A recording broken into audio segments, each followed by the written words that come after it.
Welcome to Hope Lives Podcast, a podcast about marriage, faith, and family. Each month, we discuss the joys and challenges of marriage and family. Now, here's your hosts, Andrew and Tiffany McIntyre. Hey guys, this is the Hope Lives podcast. We appreciate you guys jumping on with us this month. So we're going to do these podcasts once a month just to give you guys some good, godly wisdom and advice on how to love your spouse, love your children. None of us are perfect. None of us have the blueprint for we do have the Bible. We do have good wisdom mentors around us, but we're gonna mess up. We're gonna get it wrong, get it right. Yep. But at the end of the day, we just show each other grace and mercy and move on. So our topic for this month is divorce. Boom. Coming in strong, right? That right there. So I think the biggest thing when talking about divorce for marriage is, let's just lay it down like this. From a biblical perspective, and here's the thing, marriage in and of itself is a covenant that was designed by God alone. Right. Period. Wasn't designed by governments, wasn't designed by man, it was designed by God. So marriage is a covenant that was established by God for man, between him and his people. That covenant has been utilized as an example for a way for man and woman to love one another. So we see that example all throughout the Bible and how God loves his people.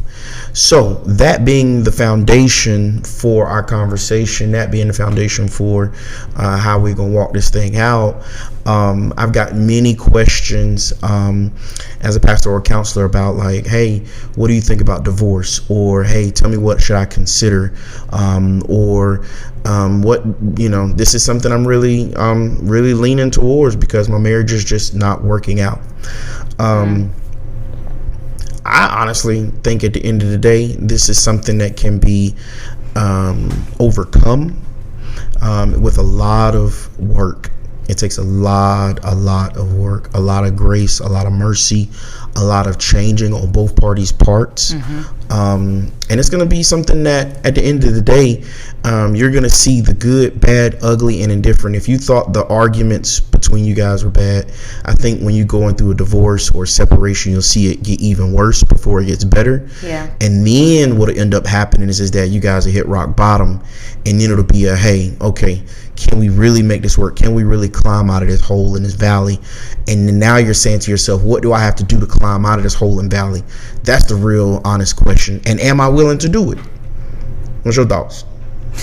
I think when I think about divorce too, I think it's from a standpoint that we have to understand that marriage is more so of a commitment, right? And I think it takes sacrifice. I think sometimes people can have a fairy tale expectation of what they expect in their marriage. So then when they get married, if you have these fairy tale or unrealistic expectations, and when they're not met, sometimes the first thing that comes to mind is, oh, maybe this is not my ideal person. Maybe this is not the one for me. Maybe I should get a divorce. When in reality, that shouldn't be the first thought. Divorce should not be the first thing. Oh, we had a fight. Oh, we didn't agree. Oh, he didn't do this that way, or she didn't do this that way. I'm thinking about getting divorced. That's not the way marriage was intended. Marriage is a sacrifice. And I feel like in marriages, you have to understand that it is our job to sacrifice. There are some things that, I do for my husband I may not necessarily want to do, and vice versa, you do for me, because it's a servant act too, from a biblical standpoint. All right, now hold on. Let me ask you this question. But you said fairy tale. Right. So are we saying that it's not okay for, because women, we got fairy tale. Yeah, but here's the thing though. You say you dating a guy, right? Or you're in a marriage with the guy, whatever the case may be. A lot of times the guy just said, hey, can I take you out to dinner? And the woman then, we done had a hole in our wedding in our head. Right. We got babies. We got all this. So that's and you've been married for 4 to 5 years, and it's pure T HE double hockey stick on the earth in your marriage, and the problem is whatever the problem is. Are we saying it's not okay to have a fairy tale or dream a little bit for having a good marriage? I think it borderlines, because it puts us in a bad place if we have unrealistic expectations. Because if it's coming into this marriage thinking my husband's going to serve me, or my wife is going to serve me, or please me always, then what do you do when that doesn't happen?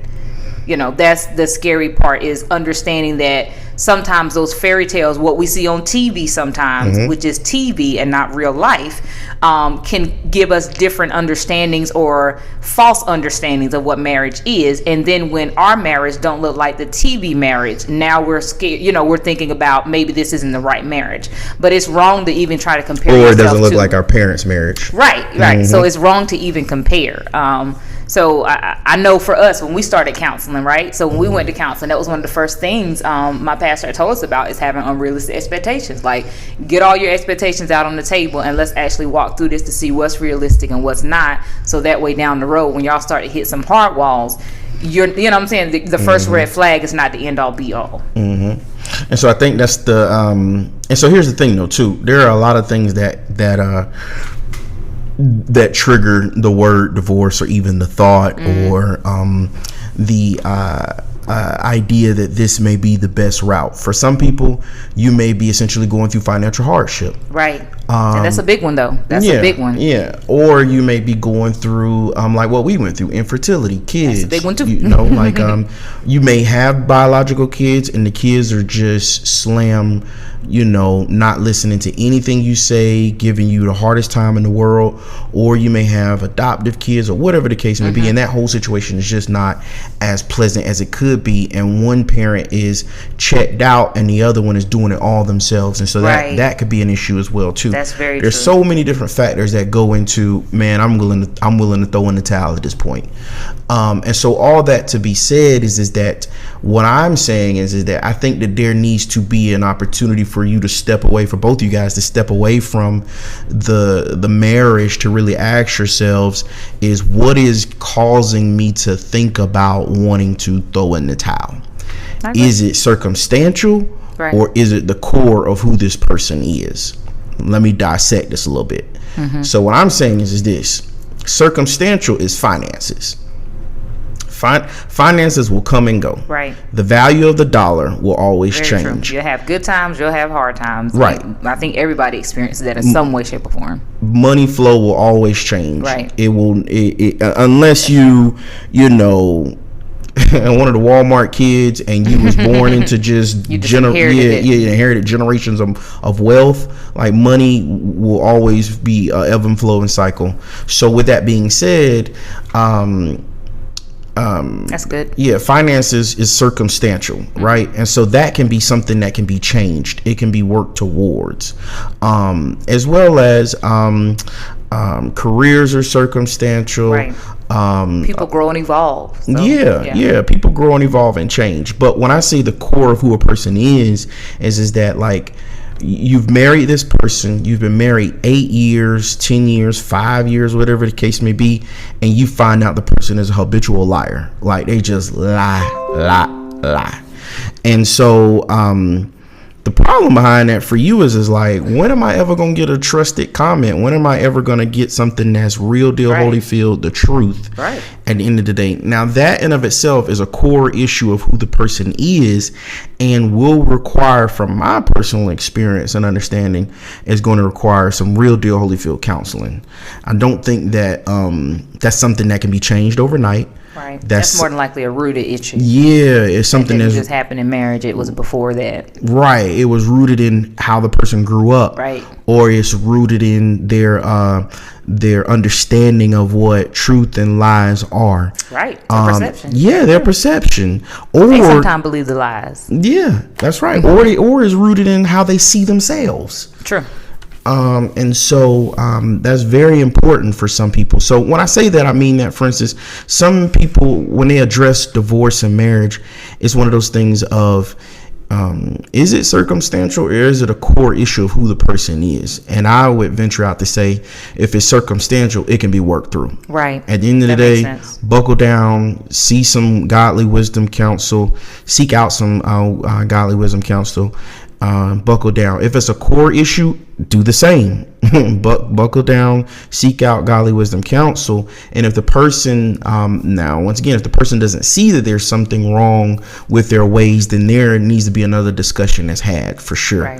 Right. To change some perspectives, change some philosophies, change some ideologies about why they believe what they believe. Because at the core of that's part of evolving and changing and being what's the word I'm looking for, babe? Give and take, or Right. I can't even think of the word right now, but yeah, give and take. Yeah. I think too, though, to go a little deeper too, when you're talking about that evolving or changing, like, because even when you look at the aspect for cheating, sometimes that could be circumstance, depending on the circumstances. Even in a marriage, sometimes there's an old saying that they ain't getting it at home, they may end up getting it somewhere else. Just being realistic. Wow. So sometimes, not condoning cheating in any way, shape, or form, but sometimes you have to look at what caused the cheating, what was rooted around that. And we say that because me and my husband both know couples that have had affairs or committed adultery, and you would never know it if you met them. The way they love each other now, you would never know who cheated or anything like that. And I'm saying that to say you can't overcome it because they realized it was circumstantial and there was different things rooted around it, and it was not that it wasn't the person's core values or whatever. It was literally circumstantial. Some things were out of whack. They got it back in whack, got in counseling. You would never know they went through what they went through. Right. So I definitely, but I wanted to put that out there too, because I think sometimes people automatically assume adultery or cheating as, oh no, that's the ultimate, we getting a divorce. And we've seen time and time again where that not necessarily is the case. It depends on where that is rooted from and sometimes the circumstances. Right. I think, and here's the real reality of the matter is that and this is not going to sound nice, it's not going to sound cute and fancy, but marriage ain't for the weak or faint of heart. That's just really real deal Holyfield at the end of the day. Like, it requires you to here's the thing, going into it, you may not have thick skin, but as you get into it, you will have to develop some thick skin. Right. You will have to develop a new thought process and philosophy for seeing things a different way. Right. Because it won't always be your way. And here's the other fact of the matter is that if you're going into it thinking that and me and my wife argue about this a little bit, happy wife, happy life, I hate that terminology. Happy life. I think it's terrible. I do it just to get on his nerves because he hates it. I think it should be happy spouse, happy house, because that's the real reality of the matter is because for a long time, we know that, it is the man's responsibility to take care of the wife, for sure, absolutely. But as well as you would want to have a balance in your marriage to ensure that your husband is taken care of as well too. And I know women want to take care of their husbands, or wives want to take care of their husbands. We know this for sure.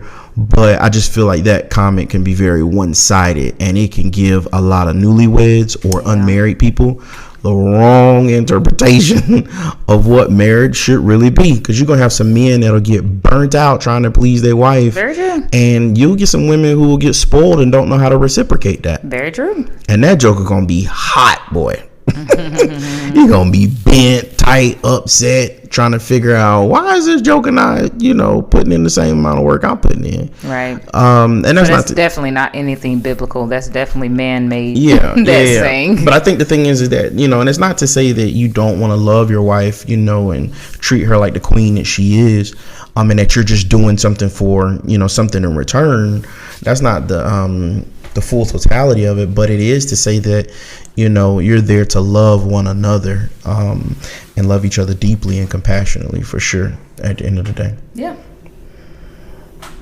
Word. So that's our take on divorce, man. Right. Hit us up in the comments. Hit us up via email, hopelivesinfo at gmail.com if you got questions, comments, concerns. Now, don't add us with no crazy stuff now. We hit you with the word. And keep right on going. No, we love y'all. Appreciate you. Thanks for tuning in. Take it. Thanks for joining us this month. Make sure you visit our website, www.hopelives.cc, where you can subscribe to the show. While you're at it, if you found value in the show, tell a friend, and we'd appreciate a 5-star review on all digital platforms. Also, don't forget to check out our new ebook, Before You Say I Do.